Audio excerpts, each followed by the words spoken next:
Liquor case కీలక మలుపు తిరుగుతోంది. హైదరాబాద్ లో ఏపీ సిట్ సోదాలు సంచలనం రేపుతున్నాయి. రాజ్ కేశరెడ్డి ఫామ్ హౌస్ లో 11 కోట్ల రూపాయలు సీజ్ చేసింది. 12 పెట్టలలో దాచిన డబ్బును గుర్తించిన సిట్ సీజ్ చేసింది. రాజ్ కేశరెడ్డికి చెందిన సులోచన ఫౌండేషన్ లో సోదాలు చేసింది సిట్. లిక్కర్ కేసులో A40 వరుణ్ ఇచ్చిన సమాచారంతో హైదరాబాద్ లో ఏపీ సిట్ రైడ్ చేసింది. తెల్లవారుజామున సిట్ అధికారులు దాడులు చేశారు. ఈ కేసులో A1 గా ఉన్న కేశరెడ్డి రాజశేఖర్ రెడ్డి ఆదేశాలతో వరుణ్ చాణక్య 12 పెట్టెల్లో 11 కోట్లు దాచినట్టు అంగీకరించారు. 2024 జూన్లో ఈ మొత్తం దాచినట్టు విచారణలో ఒప్పుకున్నట్టు సమాచారం. అటు శంషాబాద్ మండలంలోని కాచారంలోని ఫామ్ హౌస్ లో సిట్ అధికారులు దాడులు చేసి ఈ మొత్తం స్వాధీనం చేసుకున్నారు. Sulochana farm house professor Tagala Balareddy పేరు మీద ఉన్నట్టు గుర్తించారు.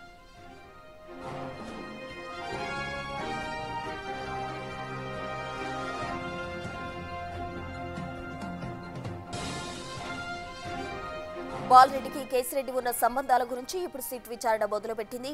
ఫామ్ హౌస్ కు ఎవరెవరు వచ్చి వెళ్లేవారు, ఎప్పుడు వచ్చారు, ఏం చేశారన్న దానిపై కూడా ఆరా తీస్తోంది.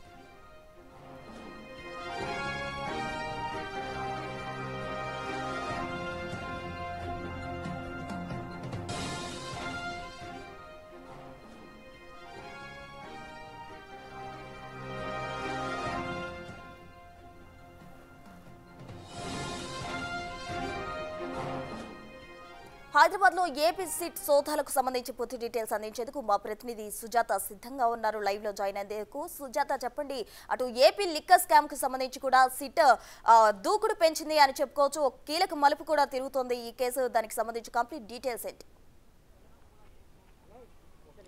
ఏపీ లిక్కర్ స్కామ్లో ఇప్పటి వరకు దాదాపు 12 మందిని సిట్ అధికారులు విచారణ కొనసాగిస్తున్నారు. 12 అరెస్టులు కూడా జరిగాయి. మరో 12 మందికి రెడ్ కార్నర్ నోటీసులు జారీ చేసేందుకు సిట్ రంగం సిద్ధం చేసింది. ఈ నేపథ్యంలోనే A40గా ఉన్నటువంటి వరుణ్ ఇచ్చినటువంటి ఇన్ఫర్మేషన్ ప్రకారం తెల్లవారుజామున ఏపీ సిట్ అధికారులు సులోచన అగ్రి ఫామ్ కాచవరంలో రైడ్స్ నిర్వహించారు. ఈ ఫామ్ హౌస్లో ఉన్న దాదాపు 12 పెట్టెల్లో 11 కోట్ల రూపాయలను కూడా స్వాధీనం చేసుకున్నారు. ఇప్పటికే ఆంధ్రప్రదేశ్ లిక్కర్ స్కామ్ కి సంబంధించి ఢిల్లీ లిక్కర్ స్కామ్ కంటే కూడా ఆంధ్రప్రదేశ్లో జరిగినటువంటి లిక్కర్ స్కామ్ అతి పెద్దది అని అటు టీడీపీ శ్రేణులు మొదటి నుంచి కూడా ఆరోపణలు చేస్తున్నారు. అయితే 3,500 కోట్లకి పైగానే ఈ స్కామ్ జరిగినట్లుగా కూడా ఆరోపణలు వస్తున్నాయి. అయితే ప్రధానంగా 63 కోట్లకి పైగానే ఇప్పటికే సిట్ అధికారులు ఛార్జ్ షీట్ లో తమ నగదును స్వాధీనం చేసుకున్న ఛార్జ్ షీట్ లో పేర్కొన్నారు.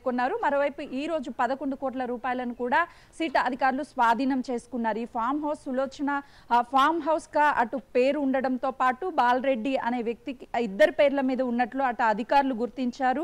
2014 జూన్లోనే ఈ డబ్బులంతా కూడా ఇక్కడ దాచినట్లు అధికారులు వర్ణించినటువంటి సమాచారం మేరకు ఐడెంటిఫై చేశారు. అయితే ఫర్దర్ గా ఈ సులోచన పేరు మీద ఉన్నటువంటి ఫామ్ హౌస్ కి అదేవిధంగా A1 ఉన్నటువంటి రాజ్ కేశరెడ్డికి సంబంధాలు ఏంటి, ప్రధానంగా ఈ ఏపీ లిక్కర్ స్కామ్ లో ఆంధ్రప్రదేశ్ రాష్ట్రంలోని అధికారులు అదేవిధంగా రాజకీయ నాయకులు వ్యాపారవేత్తలు అందరి ఇన్వాల్వ్మెంట్ ఉండడము 12 మందిని కూడా అరెస్ట్ చేశారు. మరికొంతమందిని అరెస్ట్ చేసి వాళ్ళని విచారణ చేస్తే ఖచ్చితంగా ఏపీ లిక్కర్ స్కామ్ కి సంబంధించి అన్ని విషయాలు వెలుగులోకి వస్తాయని సిట్ భావిస్తుంది. ప్రస్తుతం బిగ్ టీవీ స్క్రీన్ మీద చూడొచ్చు. ఈ farm house Sulochana farm house అని ఉంది. బాలరెడ్డికి సంబంధించి ఇద్దరు పేర్ల మీద ఉంది కాబట్టి వాళ్ళకి సంబంధించినటువంటి వ్యక్తులే లోపలికి రావడానికి అవకాశం ఉంటుంది. ఎవరిని లోపలికి అనుమతించరు. ఇది దాదాపు 2 ఎకరాల్లో ఉన్నటువంటి చుట్టూ కూడా ప్రహరీ గోడ పెట్టడంతో పాటు కంచెను కూడా ఏర్పాటు చేశారు. వాళ్ళ అనుమతి లేనిది ఎవరు లోపలికి రావడానికి ఉండదు. అలాంటిది రాజ్ కేశరెడ్డి చెప్పిన ఆదేశాల మేరకే ఇందులో డబ్బులు దాచినట్లు అటు సిట్ అధికారులు గుర్తించారు. కాబట్టి ఇప్పటికే ఇందులో A12 గా ఉన్నటువంటి వరుణ్ చాణక్య వీళ్ళు ఈ డబ్బుల్ని దాచినట్లుగా కూడా అధికారులు గుర్తించారు. అయితే ఈ ఫామ్ హౌస్ ఉన్నటువంటి సులోచన వాళ్ళకి రాజ్ కేశరెడ్డికి ఎలాంటి సంబంధం ఉంది, ఎవరెవరు ఈ ఫామ్ హౌస్ కి వస్తూ వెళ్తూ ఉంటారు అనే దాని మీద కూడా సిట్ ఫోకస్ పెట్టింది. దాదాపు ఈ కేసుకి సంబంధించి ఇన్వాల్వ్ అయినటువంటి ప్రతి ఒక్కరిని కూడా విచారించే పనిలో సిట్ ఉంది. కాబట్టి ఇప్పుడు మరి ఇతరితర ప్లేసెస్ లో కూడా సిట్ అధికారులు ఏపీకి చెందిన సిట్ అధికారులు తనిఖీలు చేసే అవకాశం చాలా స్పష్టంగా కనిపిస్తుంది. తెల్లవారుజామున 5 గంటలకే సిట్ అధికారులు హైదరాబాద్లోని పలు ప్రాంతాల్లో కూడా తనిఖీలు చేశారు.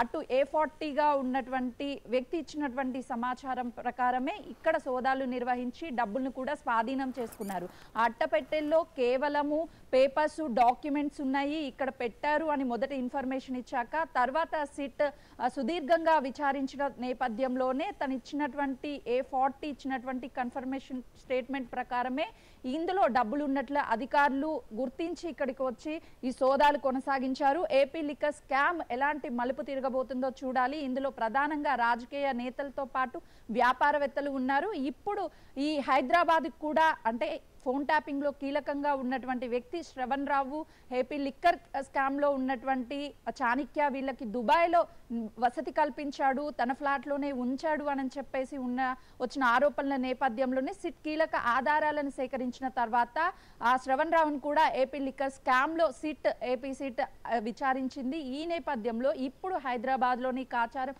ఫామ్ హౌస్ లో సులోచన ఫామ్ హౌస్ లో ఈ డబ్బులు దొరకడం కొంతవరకు చర్చనీయాంశంగా మారింది. అంటే తెలంగాణలో కూడా చాలా మందితో రాజ్ కసిరెడ్డి టచ్ లో ఉన్నాడు. ఆ నేపథ్యంలోనే ఇక్కడ డబ్బులు దాచారు అన్న పెద్ద ఎత్తున ఆరోపణలు కూడా వస్తున్నాయి. కాబట్టి ఎవరెవరు ఇన్వాల్వ్మెంట్ ఉంది అనేది కూడా సిట్ బయట పెట్టేందుకు రంగం సిద్ధం చేసిందనే చెప్పాలి. మిగతా 12 మంది విదేశాలకు పారిపోయారు. వాళ్ళకి రెడ్ కార్నర్ నోటీసులు జారీ చేసి వాళ్ళని సిట్ విచారిస్తే వాళ్ళకి సంబంధించి రాజ్ కసిరెడ్డి A1గా ఉన్నాడు కాబట్టి తనకి సంబంధించి అన్ని వివరాలు కూడా వెలుగులోకి వచ్చే అవకాశం చాలా స్పష్టంగా కనిపిస్తుంది. మొత్తానికి ఏపీ లిక్కర్ స్కామ్ మీద టీడీపీ శ్రేణులు అనేక ఆరోపణలు మొదటి నుంచి చేస్తున్నారు. దాదాపు 1000 కోట్ల రూపాయలు జగన్ ప్రభుత్వంలో స్కామ్ జరిగింది, లిక్కర్ స్కాము. సిట్ దర్యాప్తు చేస్తే ఖచ్చితంగా అన్ని విషయాలు వెలుగులోకి వస్తాయని చెప్పేసి మొదటి నుంచి వాళ్ళు భావిస్తున్నటువంటి పరిస్థితి ఉంది. ఇప్పటికే ఆంధ్రప్రదేశ్ ప్రభుత్వం చాలా సీరియస్ గా ఉంది. గత ప్రభుత్వ హయాంలో జరిగినటువంటి స్కామ్స్ అన్నిటినీ బయట పెట్టాలి, వాటికి సంబంధించినటువంటి వెలుగులోకి తీసుకురావాలి. ఈ ఏపీ లిక్కర్ స్కామ్ అనేది భారీ ఎత్తున జరిగింది అన్న ఆరోపణల నేపథ్యంలో కీలక డాక్యుమెంట్స్ ని స్వాధీనం చేసుకుంటుంది సిట్. అదేవిధంగా ఎక్కడైతే నగదును దాచారో 2014లో ఈ ఫామ్ హౌస్ లో నగదుని దాచారు అని అంటే ఎవరు గుర్తుపట్టరు, ఎవరిని ఇక్కడికి లోపలికి అనుమతించరు. అట్టపెట్టెల్లో దాచి అవి డాక్యుమెంట్స్ గా చూపించే ప్రయత్నం చేశారు. కానీ సిట్కి అందినటువంటి కీలక సమాచారం ప్రకారమే ఈ రైట్స్ ని కొనసాగించి డబ్బులను కూడా స్వాధీనం చేసుకున్నటువంటి పరిస్థితి ఉంది. ప్రస్తుతం విజువల్స్ లో చూస్తే ఎక్కడా లోపలికి ఎంటర్ అయ్యే అవకాశం లేదు కాబట్టి సో ఎవరు రారు అనే ఉద్దేశంతోనే ఇక్కడ డబ్బును కూడా దాచినట్లు తెలుస్తుంది. మొత్తానికి ఈ కేసుకి సంబంధించి ఎంత నగదుని ఇంకా ఎక్కడెక్కడ దాచారు ఏంటి అన్న విషయాలు కూడా సిట్ బయట పెట్టేందుకు అందరినీ ఇందులో ప్రధానంగా ఉన్నటువంటి వ్యక్తుల్ని కూడా విచారించే ప్రయత్నంలో అసలు సిట్ అధికారులు ఉందని చెప్పుకోవాలి. అయితే దాదాపు 3500 కోట్ల పైగానే అక్రమాలు జరిగినట్లు సిట్ ప్రాథమికంగా గుర్తించింది.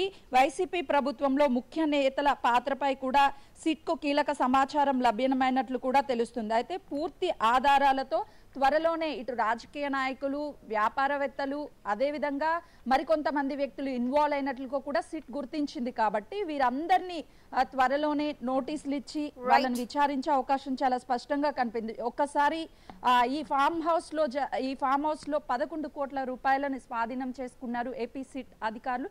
ఈ నగదు ఎక్కడి నుంచి తీసుకువచ్చారు, ఎవరు పెట్టారు అనే విషయాల మీద కూడా సిట్ విచారించనున్నది. Thank you Sujatha.